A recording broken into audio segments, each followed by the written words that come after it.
I think what we all really want to know is what's going to happen with Mayhem now that Blasphemer has decided to leave the band. It's too early to say anything. He decided to leave the band after 14 years, which is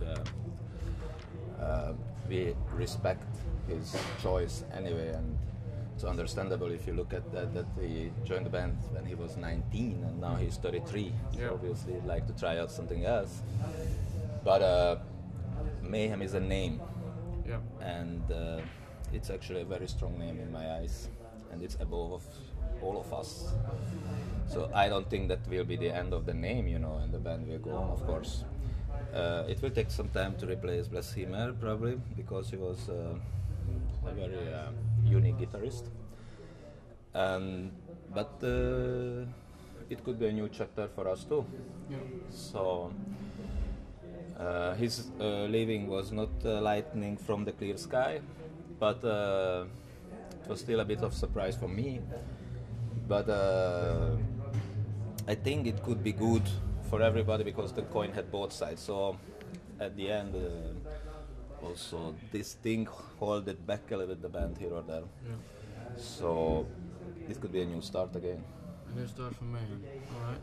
Yeah. So what influences you as a musician, as a vocalist? What artists or perhaps nature or anything?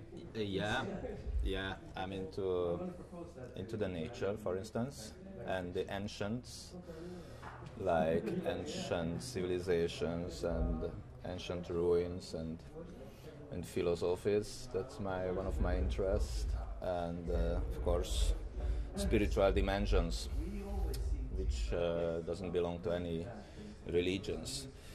And musically, I was always open. I listened heavy metal and extreme metal from my childhood, but I always listened experimental, industrial, electronic music. All the music which were dealing with the dark aspect of nature were kind of interesting for me. So now it's too many to follow, but this is how I grew up, and that were my influences. And of course you also perform with so many experimental bands as well. Exactly. Not just Mayhem, yeah. Yeah. For instance, my second band, Sun, from USA, it's very on the edge of experimental music and doom music. So, and that, to me, it's not metal, it's more like experimental. Right. So when I joined the band, this was my vision on that band.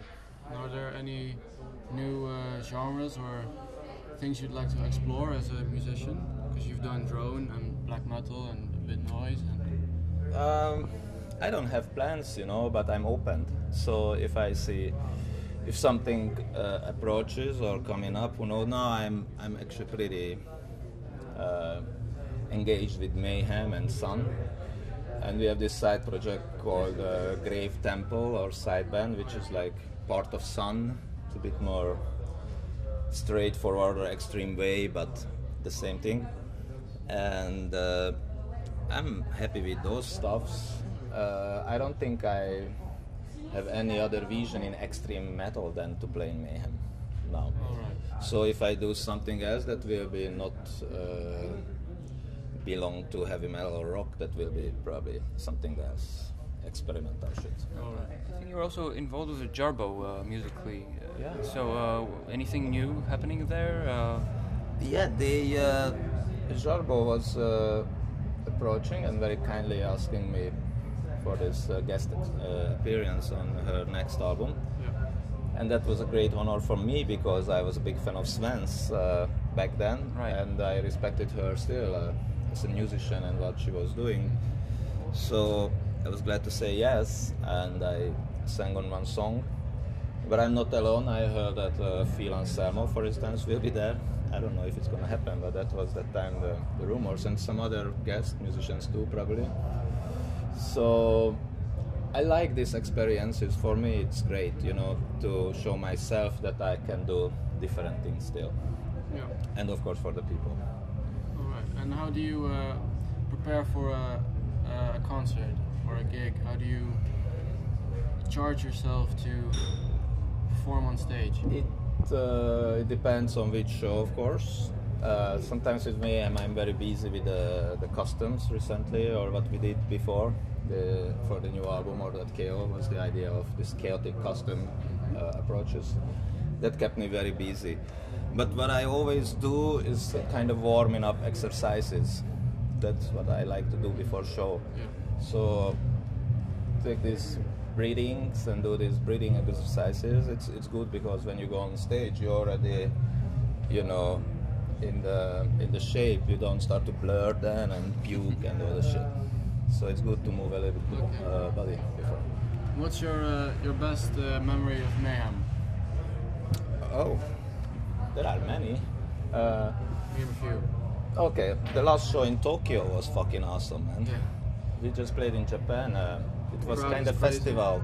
Yeah, so it was a lot of people, like 3,000 people. And I was in this really fucked up costumes.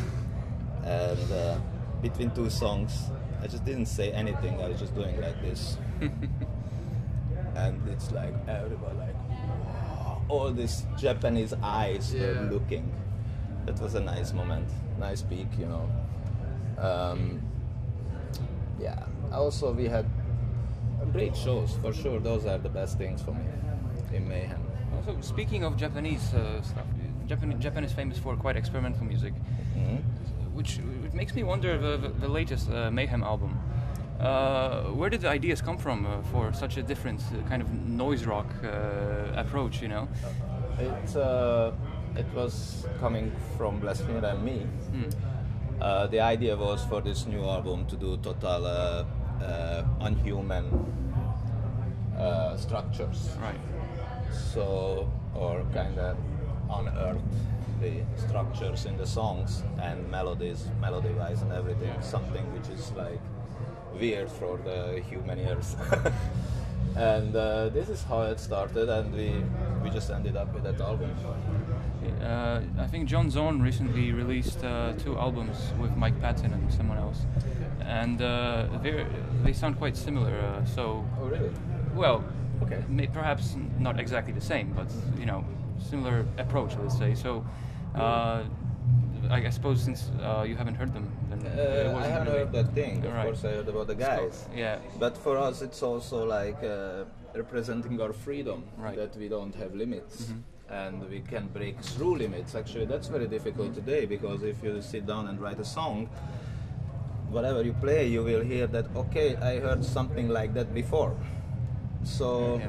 it's hard to come up with a new Thing. So, I structure, and suppose I think it's- it was a yeah. trademark of Mayhem until we were with Blasphemia, that he Right. was able to renew his visions. That's why the albums took like 3-4 years. Mm-hmm. Yeah. We could release crap every year, you know, but that would not be that kind of unique development or kind of institute feeling there, you know. So Yeah. I really respect Rune for this ability, Mm-hmm. that he could do 3-4 times. He could have a new vision musically and on many different levels, and he could manifest that in Mayhem. That's great.